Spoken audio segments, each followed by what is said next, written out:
Well, good afternoon, everyone, and thank you very much for all being here today. We were expecting sun, but it still is not raining, so it's not too bad. I will start with my D&I commitment, that is to lead by example for inclusivity. So I really appreciate the opportunity to commemorate the International Day Against Homophobia, Biphobia, and Transphobia.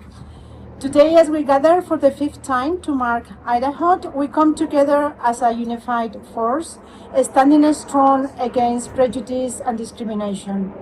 This day is a powerful testament to our collective commitment to creating a world where everyone, regardless of their sexual orientation or gender identity, feels safe, valued, and seen. As we look around us, we see an increasingly difficult political environment, with some groups seeking to undermine the progress we have made towards equality and acceptance.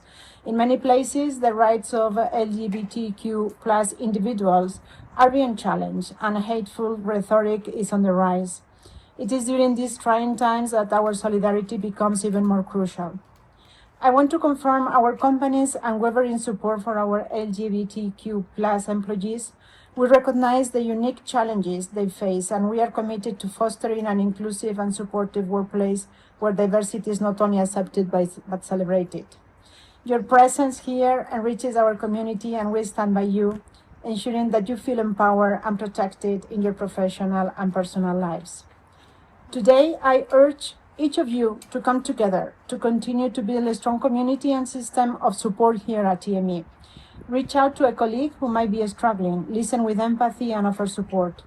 Our strength lies in our unity, and by standing together, we send a powerful message of resilience and hope.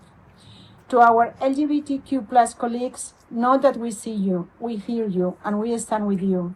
Your courage and authenticity inspire us. You are not alone in this fight. And together we will continue to push forward, breaking down barriers and building bridges. To allies, know that even small actions can have a big impact. Attending these events, wearing a rainbow lanyard, or having an LGBTQ plus positive sticker on your laptop sends a signal that you are an ally and this is a safe environment. These gestures may seem like minor, but they can spark meaningful conversations. And for example, I have this small sticker with a trans flag on my badge, and the other day my kids noticed it and asked, why are you wearing this? It gave me the chance to explain that I want to support a community that I believe is vulnerable and we should all support, and that representation, even if it's, or especially in small visible ways, really matters. And that simple sticker opened up a conversation about inclusion and empathy. In closing, remember that change begins with each of us. By embodying the values of inclusion and respect, we can create ripples of positive impact that extend far beyond our immediate surroundings. Let's be the champions of a culture where everyone can thrive, regardless of who they are or whom they love. I would now like to hand over to Renee Marcus, who wants to share her personal story with us. Renee? Thank you.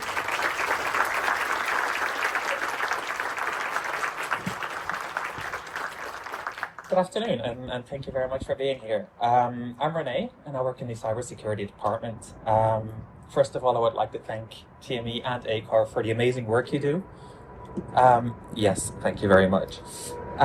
For the community, not only for my community, the trans community, but for the entire community in general. I just quickly want to give a short introduction to my life and my journey, both personally and within TME. About 2 years ago, I realized something needed to change in my life. I wasn't feeling well anymore, and things needed to change. My first steps of my transition were in November 2023. I realized what was going on and contacted a psychologist specializing in this. April 30th, 2024, just over a year ago, I started my medical transition, meaning hormones. And I want to get one misconception out of the world. Many people think it's a choice, decision we make. It's not. It's not a switch you can flip. It's something you feel. It's a long, gradual, but also very exciting process, also terrifying.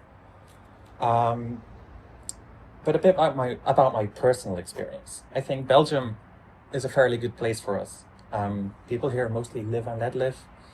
We don't really get hate as we do in other countries, which is very real.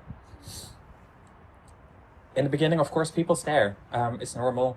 You express features that don't work yet with how you look and what you are to what you want to become. Be it either more feminine or more masculine, doesn't matter the direction. It confuses people, normally so, rightfully so. But over time you get noticed less and less for the wrong reason and more for the right reason, which, however wrong that might be, is affirming to me. But a lot happens, emotional changes, physical changes, you're throwing everything upside down. But all gets better as time progresses. You go from hating yourself to finally loving yourself and loving life around it. And as difficult as it may be for family and friends, or even colleagues at some point, they see you flourish, become happier, and genuinely enjoy life again as your new self. And then more about my TME experience is my TME experience, which is the one that's more important here. I joined TME March 2023. March 2023. I started here as a man still, under my old name. I already know what was going on. But by May 2023, my name changed within TME, even though my name officially changed just in July that year. So it shows to me how TME is really supportive. My team lead and direct colleagues and managers and everyone around me have been very supportive, not treating me any different to before. Of course, mistakes happen though. It takes time for everybody to adjust to the new situation, but nobody minded when I corrected them. And that's one thing I ask of everybody is, if you make a mistake and someone corrects you, please don't be angry. I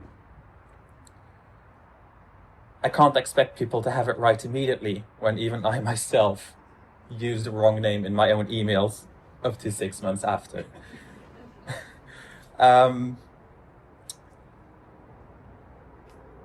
I still sometimes mistakenly refer to me as, for example, that car guy. It's something that's ingrained into you for your entire life. And it's a habit that you need to change. But I see at TME in general a lot of rainbow lanyards, even transgender stickers or whatever else on people's badges and necks. And I see you, we see you, and we appreciate you. I want to make one conclusion though, if there can be one takeaway of this. Lots of transgender people, and by extension also LGBTQ plus people in general, don't feel comfortable to talk about it. Be respectful about that. I myself am very open about the subject, so if you ever see me and I'm not very busy as I usually am, feel free to approach me. Or any other people like me who are open. It helps me process whatever's going on in my life. It helps you understand, and because you understand, most of all, it helps other people in the same situation who struggle more or are not open about it. Thank you to all to TME, ACAR, and all colleagues for providing a safe space where no form of discrimination is allowed and tolerated, and for treating me the same as before. For treating me according to the knowledge I bring to the company, not for who or what I am. And if one last message I can say, which I hadn't scripted, if you feel unsafe at Toyota, TME, or any of our affiliates, please don't. It's a very safe environment, and please be open about who you are, because you deserve that right. Thank you very much. Right, now let's raise the pride flag, and as we are doing that, let's take a moment of silence to reflect on victims of discrimination, their loved ones, friends, and colleagues. Thank you very much for your attention.